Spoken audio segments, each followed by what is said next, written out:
ஏங்க ஒரு பொண்ணு கிட்ட பொது இடத்துல வச்சு இப்படியா நடந்துப்பீங்க? இல்ல நான் என்ன சொல்ல வரேன்னா, நீங்க ஒண்ணும் சொல்ல வேணாம். வா ரம்யா. அண்ணி வா அண்ணி.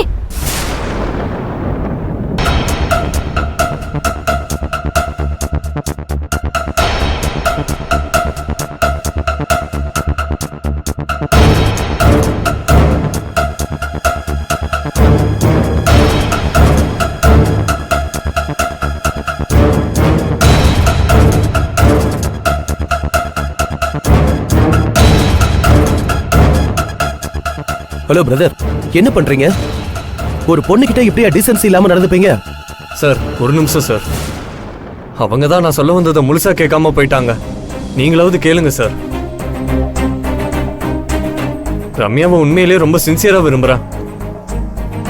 இதை ஆபீஸ்ல வச்சு சொன்னா தப்பா இருக்கும் தான் அவங்கள தனியா வர வச்சு சர்ப்ரைஸா சொல்லலான் இருந்தேன். அதுக்குள்ள இப்படி ஆயிடுச்சு சார். ரம்யாவுக்கும் இதுக்கும் எந்த சம்பந்தமும் இல்ல. அவங்க அண்ணி அவங்கள திட்ட போறாங்க சார். ப்ளீஸ் அவங்களுக்கு புரிய வைங்க சார். அது இருக்கட்டும், நான் உங்ககிட்ட கொஞ்சம் தனியா பேசணும்.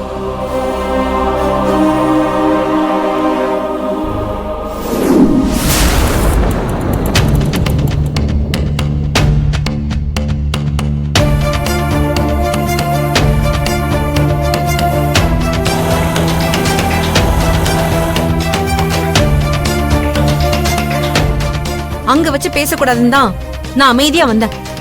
வீட்டுல வச்சு பேசினா கனகாவுக்கு விஷயம் தெரிஞ்சு அதை அப்படியே பெருசுபடுத்தி ஊதி தள்ளிடுவா. அதான் ரோட்ல வச்சு கேக்குறேன். சொல்லு, உன் மனசுல நீ என்ன நினைச்சிட்டு இருக்க? வேலைக்கு போனதுல இருந்தே நீ சரியில்லை. முதல்ல கவனக்குறைவா இருந்த, இப்ப பொய் வேற சொல்ல ஆரம்பிச்சிட்ட. அண்ணி இல்ல அண்ணி. என்ன இல்ல? நேத்து நீ போன் பேசி வச்சதும் நான் கேட்டதுக்கு நீ என்ன சொன்ன? ஆபீஸ் வேலையை தானே நீ வெளியே போகணும்னு சொன்னல. இப்ப நீ பாத்துட்டு வந்தது ஆபீஸ் வேலையா? அங்க வச்சு உன்னை அப்படி பார்த்ததும் எனக்கு எப்படி இருந்துச்சு தெரியுமா? என் பொண்ணை நான் தப்பா வளர்த்திட்டேனோன்னு கூனி குறுக்கி போயிட்டேன். அண்ணி ப்ளீஸ் அண்ணி, என்ன நம்புங்க அண்ணி. நான் சொல்றத கொஞ்சம் கேளுங்க அண்ணி. உங்க மேல சத்தியமா நானும் ஆபீஸ் வேலைன்னு தான் போனேன் அண்ணி. அங்க போனதுக்கு அப்புறம் தான் எனக்கே அவர் எதுக்கு வர சொன்னாருன்னு தெரிஞ்சது அண்ணி. அது எப்படி ரம்யா ஒருத்தங்க விருப்பம் இல்லாம இவ்வளவு உரிமை எடுத்துக்க முடியும்? அண்ணி சத்தியமா நான் இதை எதிர்பார்க்கல அண்ணி. அந்த பையனுக்கு கொஞ்சமாச்சும் அறிவு வேண்டாமா? அத்தனை பேருக்கு முன்னாடி ஒரு பொண்ணு கிட்ட எப்படி நடந்துக்கணும்னு கூடவா அவனுக்கு தெரியாது? ஒரு பொண்ணுக்கு விருப்பம் இருக்கா இல்லையான்னு கூட தெரியாம பொது இடத்துல இப்படி அநாகரிகமா அவன் நடந்துப்பான்? என்ன படிச்சு என்ன பிரயோஜனம்? எல்லாம் பண திமிரு. அவரும் நல்லவர் தான் அண்ணி. ஆனா ஏன் இப்படி பண்ணாருன்னு தான் தெரியல. ரம்யா, நான் ஒரு விஷயம் சொல்றேன், நல்லா புரிஞ்சுக்கோ. அவன் பெரிய வீட்டு பையன். அவனுக்கு இதெல்லாம் ஒரு பொழுதுபோக்கு. அவங்களுக்கு மானம் மரியாதை இதெல்லாம் ஒரு பெரிய விஷயமே இல்ல. ஆனா நாம அப்படி இல்ல. நமக்காக கூட வாழாம அடுத்தவங்க என்ன நினைப்பாங்கன்னு பயந்து பயந்து வாழற சாதாரண மிடில் கிளாஸ் ஃபேமிலி நாம. நம்ம கிட்ட காசு பணம் இல்லனாலும் கௌரவம் இருக்கு. அத நமக்கு எடுத்துக்க கூடாது ரம்யா. அதனால உன்னை பாத்துக்க வேண்டிய பொறுப்பு உன்கிட்ட தான் இருக்கு. பார்த்து சூதனமா இருந்துக்கோ. இந்த வயசுக்கு தப்பு கூட சரியாதான் இருக்கும். அண்ணி இப்பவும் சொல்றேன், நான் உங்க வளர்ப்பு அண்ணி. நீங்க எனக்காகவும் நம்ம குடும்பத்துக்காகவும் படுற கஷ்டத்தை இத்தனோண்டு வயசுல இருந்து நான் நேர்ல பார்த்தவ. உங்களை அவமானப்படுத்துற மாதிரி ஒரு காரியத்தை கண்டிப்பா பண்ண மாட்டேன் அண்ணி. என்ன நம்புங்க அண்ணி. உங்க விருப்பம் இல்லாம ஒரு விஷயத்தை நான் கண்டிப்பா பண்ண மாட்டேன் அண்ணி. சரி, இது உனக்கு தெரியாம நடந்திருந்தாலும் இதான் உனக்கு கடைசி தடவை. இனிமே இப்படி எல்லாம் உன்னை எங்கேயும் பார்க்க கூடாது. அந்த பையன் கிட்டயும் சொல்லிடு. அவனுக்கு இதெல்லாம் சாதாரண விஷயமா இருக்கலாம். எங்க குடும்பத்துக்கு இதெல்லாம் சரிப்பட்டு வராதுன்னு நீ தெளிவா சொல்லிடு. சரி வா. அத்தை கிட்ட மட்டும் எதுவும் உளறி வச்சிடாதானே? சரிங்க அண்ணி. அண்ணி நீங்க என்ன நம்புறீங்கல்ல? சரி வா.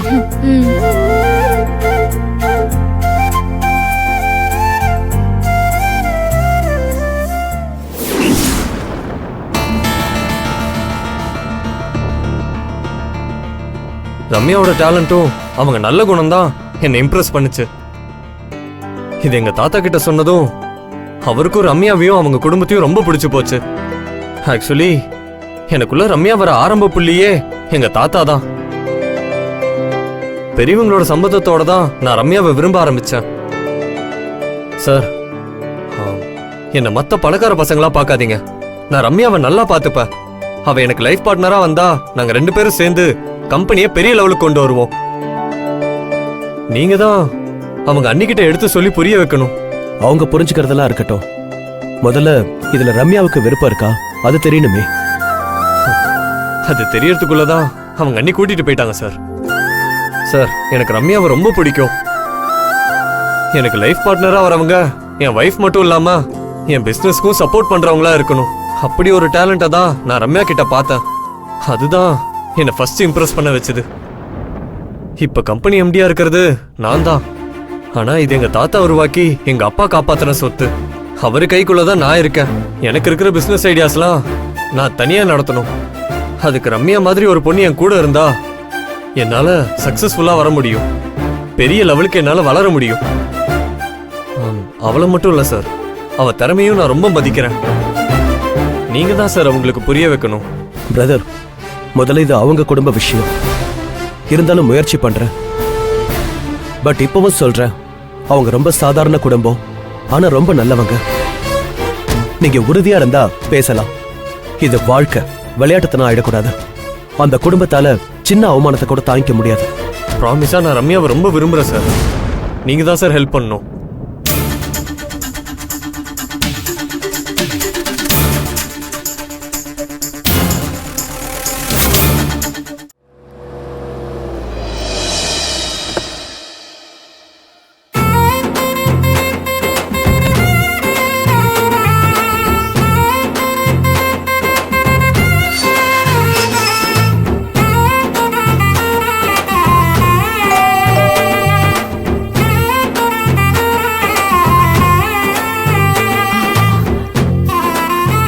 வாங்க உட்காருங்க. இல்ல பரவாயில்ல. தப்பா எடுத்துக்காதீங்க. எனக்கு அங்க இருக்கும் போது வந்த கோவத்துல நான் உங்ககிட்ட சொல்லிட்டு போவே மறந்துட்டேன். மன்னிச்சிருங்க. நீங்க எந்த நிலைமையில அங்க இருந்து போனீங்கன்னு எனக்கு தெரியாதா? உங்க மன்னிப்பை கேட்க நான் இங்க வரல. இதை கொடுத்துட்டு போலான்னு வந்தேன். என்ன என்ன இது? பிரிச்சு பாருங்க.